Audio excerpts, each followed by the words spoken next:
What comes to your mind when I say North Korea? This man or his nuclear weapons? Do you know North Korea is called the Hermit Kingdom? It is the world's most isolated country, the world's most secretive country. North Korea is pitch dark if you look at it from space. It is short of electricity, short of food and money. You aren't allowed to use the internet or keep a pet, travel outside the country, make international calls, wear blue denims, take a hot shower at home, or even use contraception. The Democratic People's Republic of Korea is anything but a democracy. It's a confused mix of Confucianism, communism, dictatorship, tyranny, dynasty, and lost promises. How did North Korea end up this way? Hello and welcome to Gravitas Plus. I'm Palki Sharma Upadhyay. In this episode, we look at the profile of a rogue state. The year is 2021. Let's rewind to 1945. The Second World War had just come to an end. After decades of Japanese protectionism, the fate of the Korean peninsula was left at the mercy of the Soviets and the Americans. They divided Korea into two zones, the North and the South, along the 38th parallel. The South was pro-United States. The North was influenced by the Soviet Union.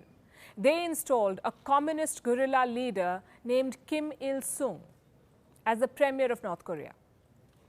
He is the first of the four Kims we will talk about in this episode. Kim Il-sung's original name was Kim Song-ju. He was born in Korea, trained in China, had fought the Japanese, reportedly also lived in Russia. He was now back in Korea with a new name, Kim Il-sung, meaning Kim become the son. Although what he actually became was a dictator. 3 years after assuming power, Kim Il-sung invaded the South. War broke out. It lasted 3 years. In July 1953, an armistice was signed. After the war, Kim Il-sung declared the ideology of Juche, meaning self-reliance. The state assumed all controls over property and economy. North Korea invested heavily in mining, built its military. The country's economy boomed, but it soon hit stagnation. North Koreans began slipping into poverty. Cut to 1994, Kim Il-sung died of a heart attack, and with him died the promise of Juche, or self-reliance. Enter the second Kim, Kim Jong-il, the son of Kim Il-sung. He instituted a new policy, Song-un-chong-chi, meaning military first. The ordinary citizens became all the more neglected and isolated. In the mid-1990s, North Korea was struck by a famine. At least 2.5 to 3 million people died. The country desperately needed international aid, but Kim Jong-il's policies were bent on closing all doors. Despite signing the Nuclear Non-Proliferation Treaty, Kim Jong-il marched towards his nuclear dreams. In the year 2006, North Korea carried out its first underground nuclear test. 5 years later, Kim Jong-il died. He too of a heart attack. Enter the third Kim, Kim Jong-un. He was just 27. He secured his position by executing his uncle and poisoning his half-brother at a Malaysian airport, also silencing at least 300-odd top military leaders in his country.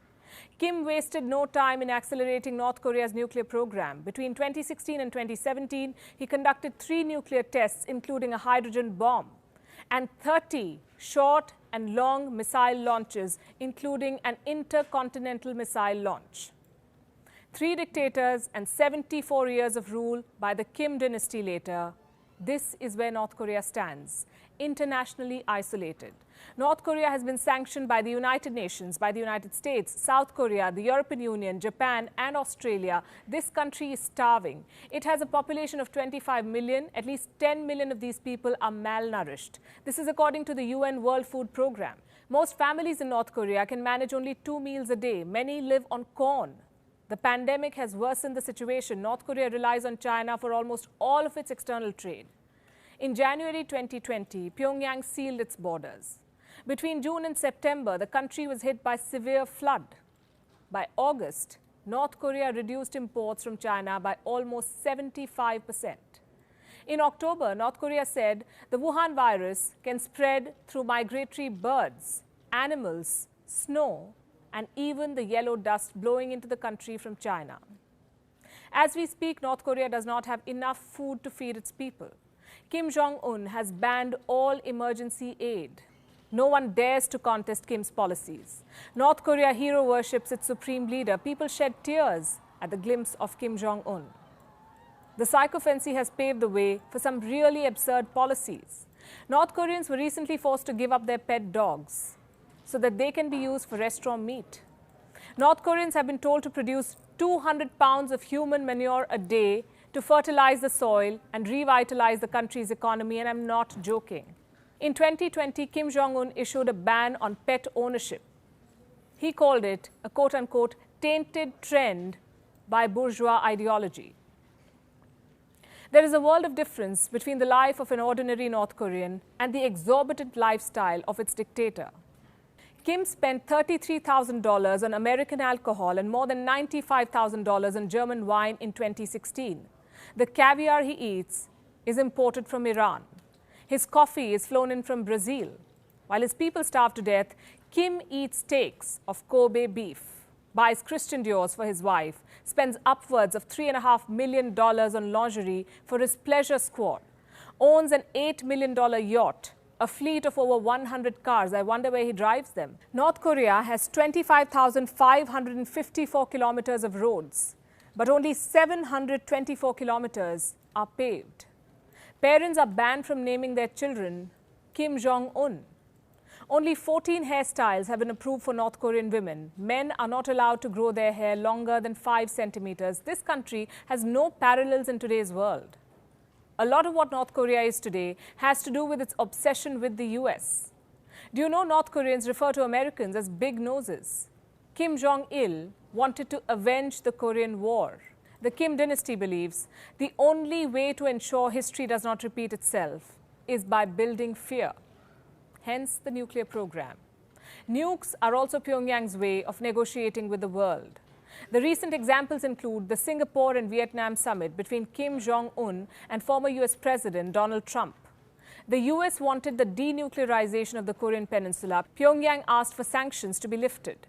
For once, the world thought this was the beginning of a thaw. And then in May 2019, North Korea resumed its short-range ballistic missile test. In June 2020, North Korea marked the second anniversary of the Singapore summit by declaring that it is bolstering its nuclear deterrence. There was no looking back.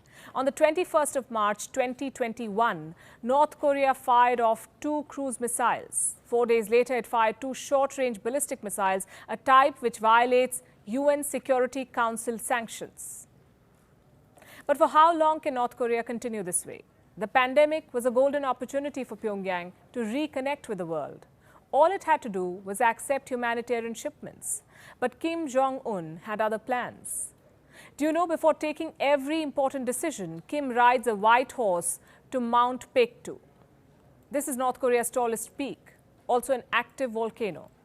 Mount Paektu is believed to be the birthplace of Kim Jong-il. The mountain also served as a military base for the first Kim. So every time you see a photo like this, you should know there's something cooking. North Korea is caught in a time warp, but the world doesn't really know what this country looks like. As we speak, factory output in North Korea has fallen to its lowest level since Kim took power in 2011. The price of staples like sugar has quadrupled. The future looks worse. This is Kim Yo-jong, the 4th Kim of our story.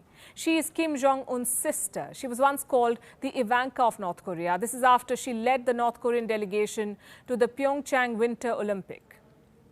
Turns out she's more unpredictable than her brother. After returning from South Korea, she began issuing threats to Seoul. She recently warned US President Joe Biden to quote-unquote not cause a stink. If it wants to sleep in peace for the coming 4 years, it had better refrain from causing a stink at its first step. That's what she said of the US. A couple of days ago, she called the South Korean leader a parrot. Kim Yo-jong became the new face of the Kim dynasty when rumors of Kim Jong-un's illness/death emerged. Is she the future dictator of the Hermit Kingdom? In all probability. The 4th Kim, too, seems bent on driving North Korea further away from civilization and globalization.